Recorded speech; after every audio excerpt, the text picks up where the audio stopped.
Hi friends, I welcome you all to Scholar, and my name is Akshaya and I shall be taking your medieval history course here. In this course, we plan to cover the entire medieval history starting from around 600 AD until almost 1750 AD. But before we get into the subject, it's important to understand how important is the subject per se for the UPSC Civil Services examination, and also the approach and the framework that this course is going to follow. So let's get started. Now, as far as the importance of medieval history for UPSC is concerned, you can see that the prelims are of a very dynamic nature, and of late we have seen an increasing weightage of the medieval history in the prelims stage particularly. For instance, in 2019 we had almost 6 questions from this portion. Similarly, even for the mains, if you see, there have been questions which have been directly picked up from the medieval history portion. For instance, there have been questions on the Battle of Panipat, on the Vijayanagar Empire, on the Krishnadeva Rai's reign being called as the golden age of the Vijayanagar kingdom. So questions you can see are being picked up from medieval history. So that makes it an important component of our UPSC preparation. Now, what is the approach of this course going to be? So this is a multifold approach in which the first thing that we are doing is to design the whole course in a timeline frame. So in the medieval history portion of the syllabus, if we see, there usually a confusion amongst the aspirants about when did a certain event occur, and there are so many dynasties and battles and everything. But to make sure that that confusion is avoided, we have divided the whole course in a timeline frame and certain phases so that it's easier for you to retain that information. Secondly, there has been an extensive use of maps and visuals for the course. So that's another interesting part of the course, wherein maps will help you understand location-wise where a certain dynasty was, and comparing it to the current regions and the easier retention of the events of those times. And secondly, the visuals, for instance, the temples and the architecture, the kind of paintings, etc. from those times, again aiding you the retention for the exam. Thirdly, we shall have the MCQs, basically the previous year's questions or the probable questions that can be asked from a certain topic, again to help you with your prelims exam. And also we would do an analysis of the important event. So this is going beyond the what and the when, and we shall also talk about the how and the why, which is essentially what the UPSC asks in your mains stage of the exam. Now, important thing to note lastly is that the key source is the old NCERT book by Satish Chandra, and wherever I found some void in the information, so I plugged in from some additional value addition material wherever I found a need. But the key source of this course is your old NCERT by Satish Chandra. Now, how do we plan to cover it? So the period, like I said, is from around 600 AD to 1757 AD, and we are dividing the entire period into 4 major phases. First is from 600 to 1200 AD, which we essentially call as the early medieval India, and we shall cover it for the 3 regions, all the 3, North India, Deccan and the far south region. And early medieval India, again we shall do it in 2 parts, 600 to 750 and 750 to 1200.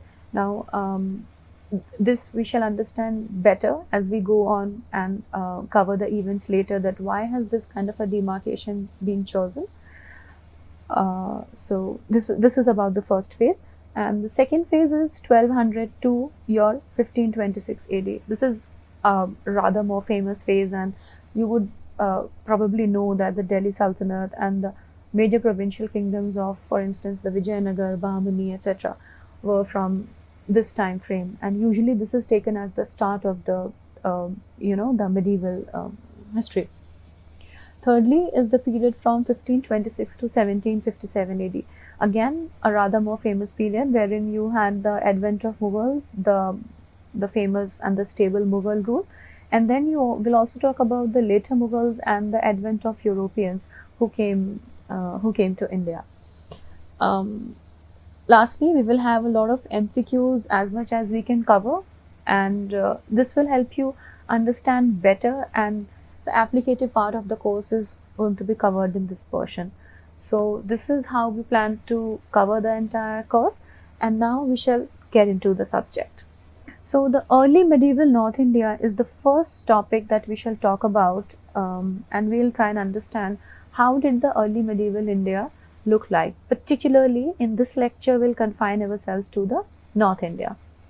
So you see, the early medieval India is the period which is the intermediate period between the ancient and the medieval. So this is the period, like I said at the start, between 600 to 1200 AD, right? And this is usually called as the early medieval India. Now, the key features of this time are the feudalism, political fragmentation, and proliferation of various states at the regional level. Now, all of these three features you could understand as interrelated, because feudalism was essentially the rise of number of feudatory chiefs of the Guptas who provided the last stable rule in the ancient India. And as the Gupta Empire started declining and disintegrating, a lot of feudal chiefs came up. This is what led to the political fragmentation and the decentralization, and thus creating a very many number of states at the regional level. So this you can understand as the political structure of those times. Now, the whole period of the early medieval India, which is your 600 to 1200, could be divided into two phases essentially. The first phase is 600 to 750 AD, and the second phase is 750 to 1200 AD. Now, confining right now ourselves only to North India for now, 600 to 750 AD had these three dynasties, and this is essentially what we plan to cover in today's lesson. And the rest of it, which is your 750 to 1200 AD, there were different dynasties, and these are the scope of the later lessons, which we shall cover as the course progresses. So, starting with the phase 1, which is 600 to 750 AD for North India. Let's look at those three dynasties. Which are those three dynasties? First is the Pushyabhutis of Thanesar. The king Harsha is the most famous king. I'm sure all of us have heard of that. Second is the Mockeries of Kannauj, and King Grahavarman is a famous emperor from this dynasty. And third is the Maitrakas at Vallabhi, and the king Dhrupsena is a famous king from this empire. Now, one by one, we shall talk about all three of them. But before that, let's look at the location on a map. Where were these three located? So, Pushyabhutis is somewhere here, Haryana, Punjab, and this region. Then Mockeries is here somewhere, your western UP, Kannauj until almost Ayodhya, etc. And Maitrakas is here, somewhere in the western India. So this is to give you a perspective of the location where were the three dynasties located in India. Now, we shall talk in detail first about the Pushyabhutis of Thanesar. So, Pushyabhutis were also known as the Vardhanas of Thanesar, and this is the other name, Vardhanas, and they were essentially the feudatory chiefs of the Guptas. So, I told you at the outset that there was a rise of feudalism and there were a lot of feudal chiefs which were coming up. So, Pushyabhutis essentially were one of those feudal chiefs who were located, as I showed it in the map, somewhere near Haryana, Punjab region, and they had their capital at Thanesar. Now, Thanesar is a place near modern-day Kurukshetra in Haryana. And how do we know about the Pushyabhutis? What are the two key sources? First is a book, very famous book, you should try to remember this, called Harsha-Charita, which is a biography of the king Harsha, written by his court poet Banabhatta. And second is the travelogue account of the Chinese monk Xuanzang. So these are the two key sources that we have which tell us about the Pushyabhuti dynasty. Now, the first most important king of this dynasty is the king Prabhakar Vardhana. He was the one who defeated the Hunas, and he was the one who strengthened his position around these regions of Punjab and Haryana. Now, after the king Prabhakar Vardhana came his son Harsha Vardhana, and essentially Harsha is a king which we shall study in detail. because he is a very important ruler from the overall history of the country, and particularly from the Pushyabhutis, he is the most important ruler. So Harsha ruled from around 600 to 647 AD, and he is often cited as the last great Hindu king of India. He was originally Shaiva, he was a Hindu king, but he also supported the Buddhism. And I've already said that Zhuangzhang came during his reign, so you can understand the impact of his visit and his thoughts on Harsha. Harsha is often described as the Lord of the North. Now, he is called so because he conquered a lot of kingdoms of the North India, and he almost conquered the entire North India under his control. And this is why he is given this title, Sakal Uttarpat Nath, which essentially means Lord of the entire North. Uttar is North, Sakal is total, entire, and Nath is Lord, so Lord of the entire North.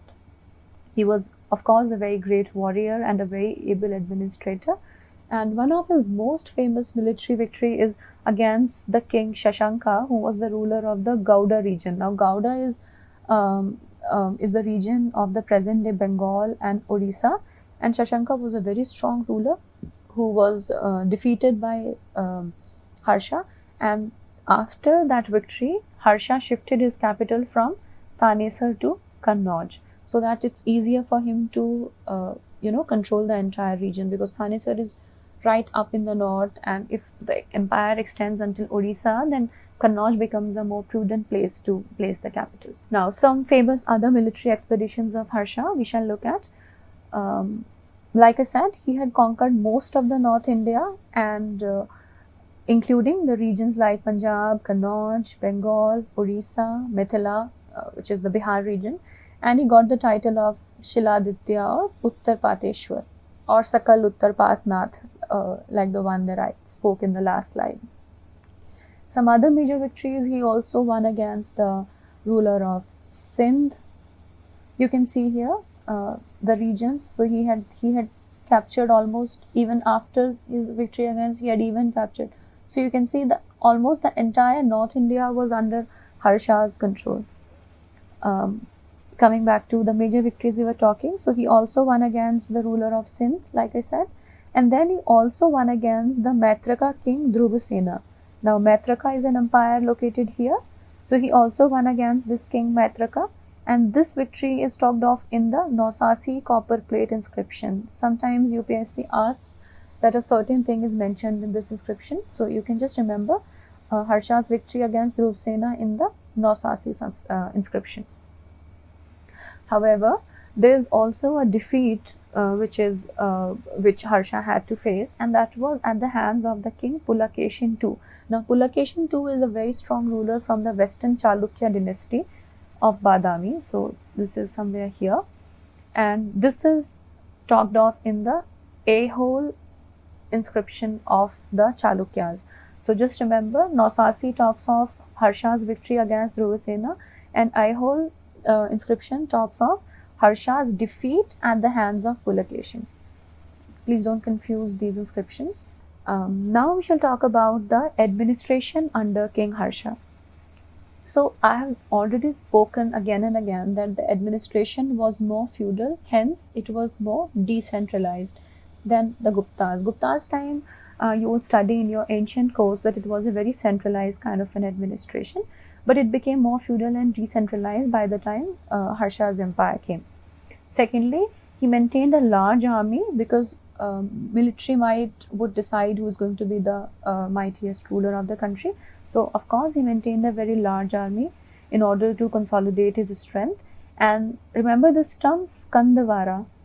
UPSC has this habit of sometimes asking a certain term would refer to what. So, remember, Skandavaras would refer to the military camps. Next, the revenue which was collected by the state, it was divided into four parts majorly. It would go to the king, it would go to the scholar class, it would go to the official, the four parts. One would go to the king, one would go to the scholars, one would go to the officials of the state, and fourthly, the fourth part would go to the religious works. Another term you must remember, Vanapalas. Vanapalas is, it's a pretty obvious term. Forest guards, they were called as the Vanapalas. And Sarvapallapati is the village officer-in-chief. Whoever, the officer who used to head the village used to be called Sarvapallapati. So this is about the administration under King Harsha. Now there are some other points that I want you to remember about King Harsha, because these are the kind of questions that can be asked from UPSC, and this is in fact based on the kind of questions which have been asked. For instance, it's important to note that often there's a term called Harsha era, which is talked of, and it refers to around the time of 606 AD. Why is this year important? Because this is when Harsha's coronation took place. So Harsha era is the year of his coronation. Secondly, remember this Mahamoksh Parishad that he held at Allahabad. This was a religious gathering wherein all the different religious scholars had come in, and they had all promoted their respective religion. He was also a writer, and he wrote 3 very important works that I would want you to remember: Priyadarshaka, Ratnavali, and Nagananda. I should repeat: Priyadarshaka, Ratnavali, and Nagananda. So Harsha Charita was written by his court poet Banabhatta, but he himself wrote these 3 works. So just remember this. Another 2 inscriptions, Madhuban and Banskhera. So I've also given a picture of the Banskhera inscription because it contains Harsha's signature. You can see here, these are Harsha's signature. And he was a very accomplished flute player. Just some key points that you should remember about Harsha. And Harsha had set up a monastery at Nalanda, which later became as a very important center of Buddhist studies. Now, some other accomplished writers at his court were Banabhatta, already spoken of, who had written his biography Harsha Charita, and Banabhatta had also written a famous book called as Kadambari. This is a poet who you should totally remember, writer at Harsha's court. It would be good to remember some other names like Mayura, Bharti Hari, and Matanga Devakara, but Banabhatta you should absolutely remember, and the names of the 2 works. Next, we'll talk about the Xuanzang, who had visited during Harsha's reign. And he has given a very detailed and a descriptive account of the city of Kannauj, wherein he has praised how beautiful, grand, and how prosperous the city was. And he's also talked about a grand assembly of religion which was held at Kannauj in 643 AD. And this is because he had shifted his capital to Kannauj, and then he held a grand assembly of religion at Kannauj. And there were a lot of different scholars from different religion, including Xuanzang himself, who had attended it. So we have covered the first most important university, which was the Pushyabhutis or the Vardhanas of Thanesar. Now we shall talk about the mockeries of Kannauj. So mockeries of Kannauj is located here, and their their capital is Kannauj, that you can see here. Right, so the mockeries of Kannauj were again, just like the Pushyabhutis, they were also a feudatories of the Guptas, and they ruled over this city and the surrounding region. I'll just show again. This entire region, almost until Mathura, Ayodhya, this all is Mockery dynasty, but their capital was at Kannauj. And the ancient name of Kannauj, you can remember, it was Kanyagubja. So this is an important dynasty because Harsha's sister Rajashri, she was married to the king Grihavarmana of this dynasty, and Grihavarmana was killed by Shashanka. Now Shashanka, I'm sure you remember that I told you that Harsha had defeated, his greatest victory was against this king Shashanka, who was the Gauda ruler. And this ruler had, before Harsha went on to defeat him, he had killed his sister's husband, who is Grihavarmana, and he had captured Kannauj from Grihavarmana. Then he imprisoned Harsha's sister Rajashri. So to avenge this entire humiliation, Harsha set out to free his sister, and that is when he killed Shashanka and conquered Kannauj. Ultimately, after this victory, he shifted his capital from Thanesar to Kannauj. So, just repeat quickly everything. Maukhris is the second important dynasty. They were the feudatories of the Guptas, and they ruled over the region.